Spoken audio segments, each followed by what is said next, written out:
This is a fantastic meeting and it's a new community to me. So thank you so much to the organizers for inviting me.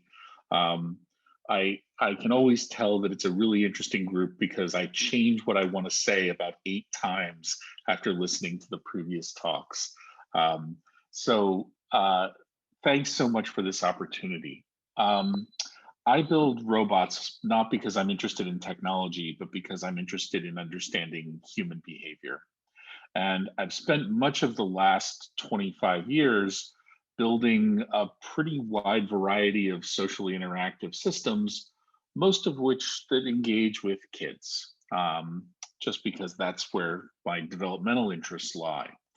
But over the last few years, we've become more and more interested in how to take what we've learned with these social dyads and start to apply them into group settings. And we have been both pleasantly surprised and unfortunately shocked at how much things differ when we do make that leap into multi party interactions.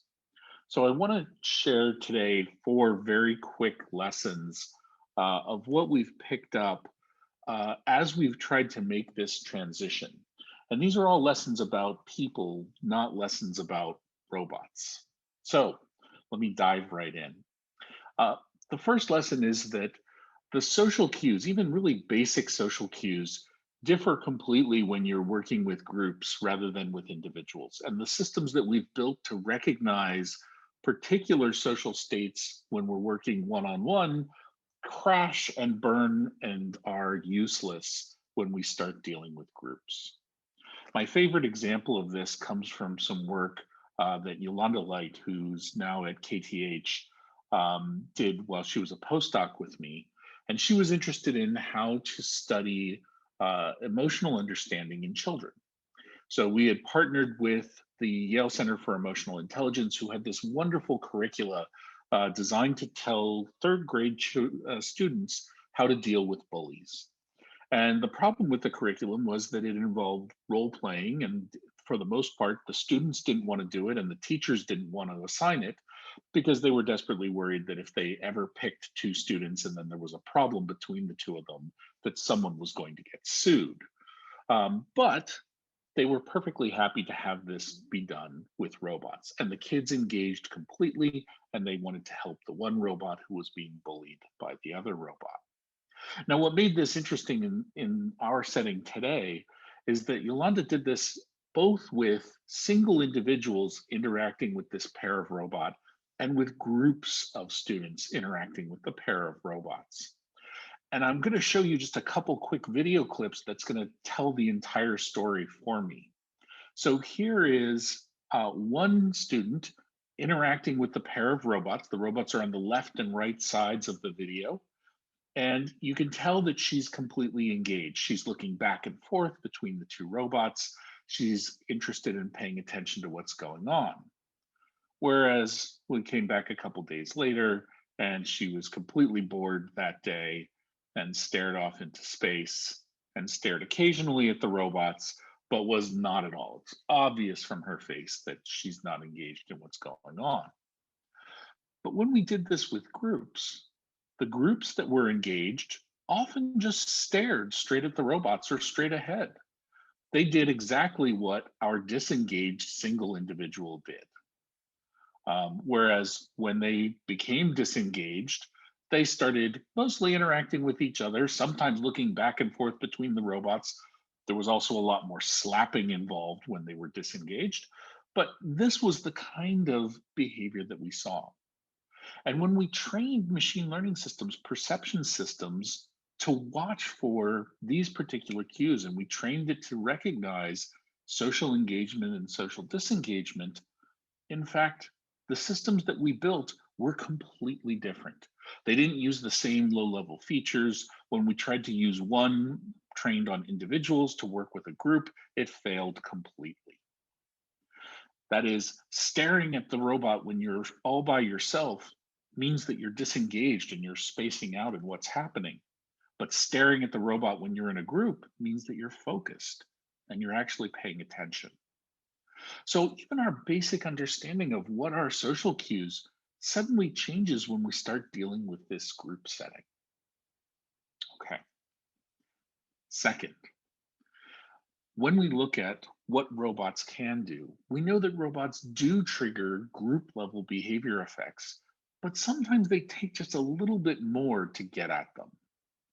Um, One of our favorite group level effects is conformity, and everyone knows Ash's classic experiments from the 50s and 60s, where we show you a line and we ask you which one of these others, A, B, or C, is the closest in length. And sure enough, if we ask you this by yourself, you'll perform at about 100%.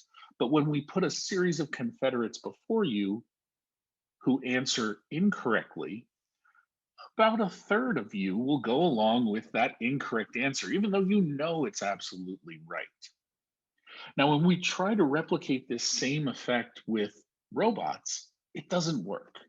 That is, if I put four robots and they all say which line matches and they all say A is the closest match, you'll look at them and say, those are dumb robots. That doesn't work.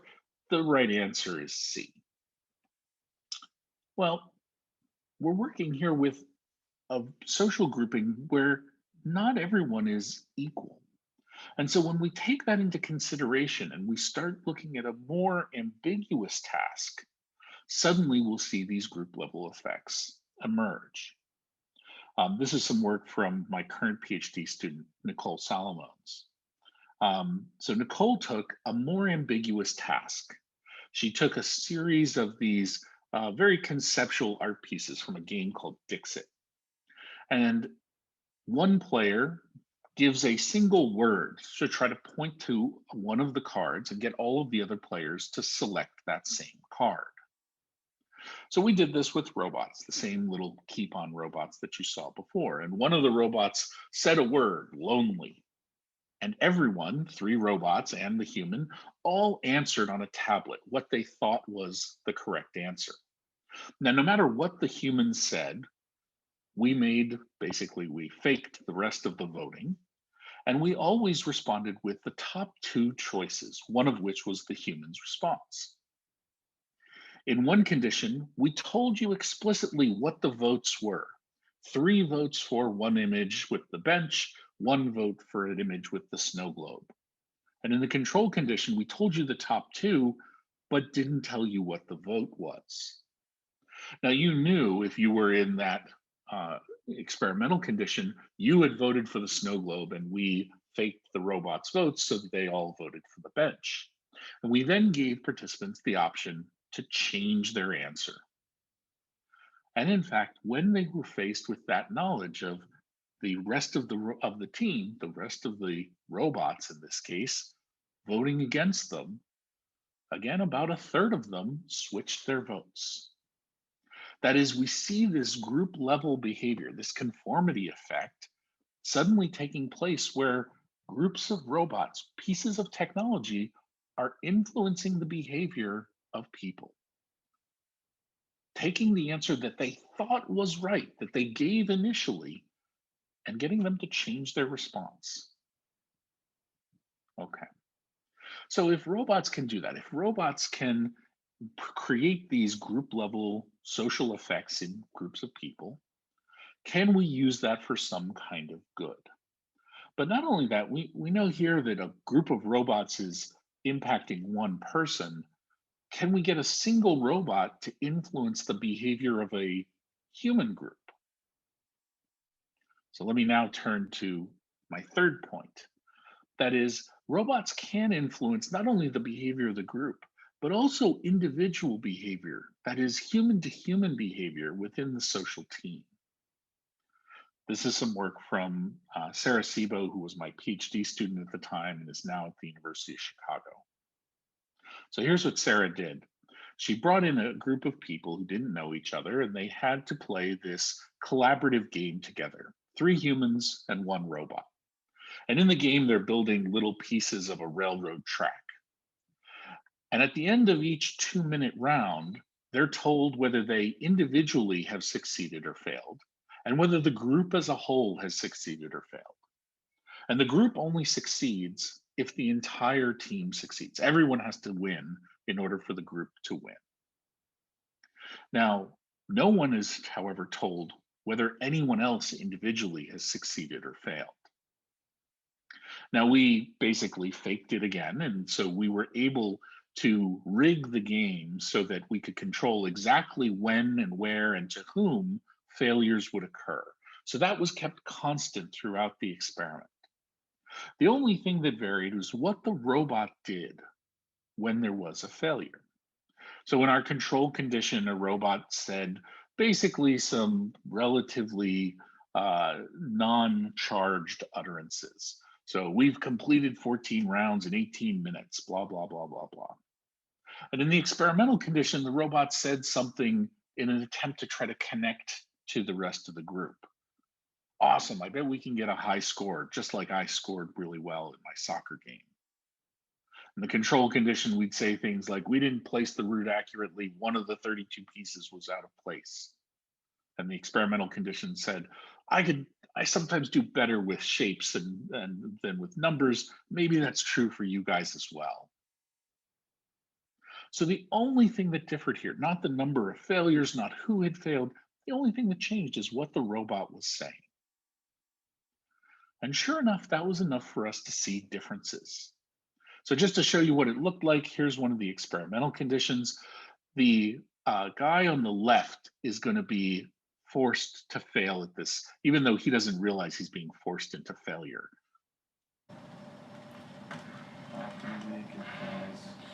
It's okay.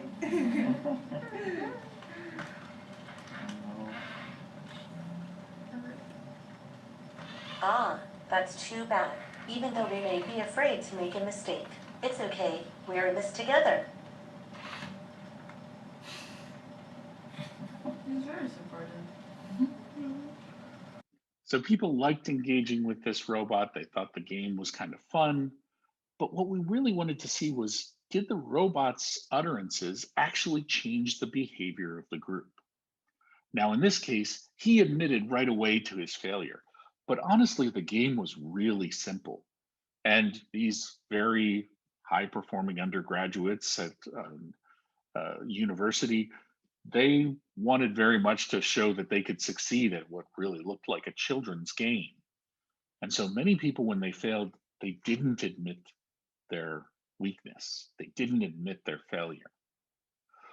But more often than not, in the experimental condition, when they made a mistake, the person they looked to wasn't one of their human companions, it was to that nice supportive robot.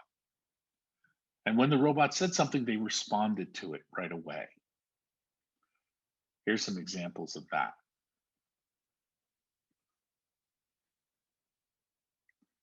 So make a mistake. Everyone who's being highlighted here has made a mistake. And as soon as they make a mistake, you know who they look at? The robot, the nice, friendly one in the group. We're in this together. Sure. We're in this together. Fist bump. I made a mistake this round. Damn it. We're the winners. That one was hard. I was proud of it. Robot. Like, you're not supposed to make the mistakes. Now I have to pause that one for just a second because I want you to watch that last one again. Oops, let me pause it. Because the guy on the left, the guy who says to the robot, "Damn you, robot," he's actually the one who's made the mistake. The robot is covering for him in this little interaction. So let's watch that one more time. I made a mistake There this he round. is. Damn it. We're the winners. That one was hard. I was proud of it. Robot. Like, you're not supposed to make the mistakes. And sure enough, once we see people acclimate to this, we see them be more often to explain their own mistakes, to admit to what they've done. They're more often to act in some way to console a team member. And they're more often laughing with the rest of the team rather than feeling bad and introspective. All signs, good signs of trust in the team. So here, just the change in what the robot is saying is changing their behavior, not just directed to the robot, but to the other people within the group. Okay, let me come to my last point then. Understanding this difference as we move to groups is not just interesting, sort of facts about people, but it's also essential to us being able to build useful tools and useful technology. Those of you who know me know that I'm fascinated with trying to build systems to help kids with autism spectrum disorder. And we spent 15 years building a variety of different kinds of tools and finding out lots of interesting things about how we could try to leverage the fascination that many of these kids show with the technology devices that we have in order to produce something that's actually valuable to them. And we made a very big mistake for many years. And I say we, meaning the entire field, not just me, but I was certainly guilty of it without a doubt. That is, we were so focused on how these kids responded to the robot that we focused exclusively on that interaction, child to robot. And we looked for ways that we could improve that. We looked for ways we could leverage that. But in fact, we were sort of staring at the wrong thing. In fact, the successful things that we've been able to build with this have focused not on interactions between the child and the robot, but on triadic interactions between the child and the parent and the robot. And only when we start to introduce that triad do we actually start to see kids making significant improvements. So this was a study from a few years back where we put robots in homes for 30 days of autonomous social skills training. And this was an enormous undertaking. I think it took us 4 years to actually get all of this together. It was a collaboration with 4 other universities. And in the end, it's probably one of the largest deployments we've ever done. It's also the scariest thing I've ever done as a scientist, because the idea of putting this robot that is learning and changing and adapting into a home, all autonomous for 30 days, I couldn't imagine what was going to come out of it. But when we looked at what happened, this robot engaged the kids and one of their parents or guardians with these social skill games, the same thing that a therapist would have done if they had been able to visit the home for 30 minutes every day. And we played a set of games that are based around the same kinds of social skills that we were looking to train. And we did this in the worst possible environment that we could imagine, the bedrooms of teenagers. And for the most part, we would rather build robots that go out onto the surface of Mars than into the home, because Mars is much more predictable than anybody's individual home is. But all of that engineering, I think, would have gone completely to waste if we had focused just on the interaction between the child and the robot. Because what the robot did was not trying to enhance that relationship, but rather trying to focus on getting the child to interact more with the parent. So we did a lot all at once here that was different and new. We had this focus on triadic interactions. We were completely autonomous. We were adaptive and personalized. We were in the home. And we actually tried to do the most comprehensive evaluation that we've ever done with one of these studies. That is, we looked at multiple different dimensions of whether the children were learning something or not. We looked at whether they were getting better at the games that we presented, and sure enough, they were. We looked at the subjective reports from the parents and asked them, are they doing better between the beginning of the month and the end of the month? And they all said they were doing better. But most importantly, we brought in an outside set of clinicians, and we had them evaluate the children, such that if the children were going to show an improvement here, they would have to take what they had learned with the robot and the parent and transfer it to a different person in a different setting on a different task. And sure enough, 30 days with the robot was enough to do that.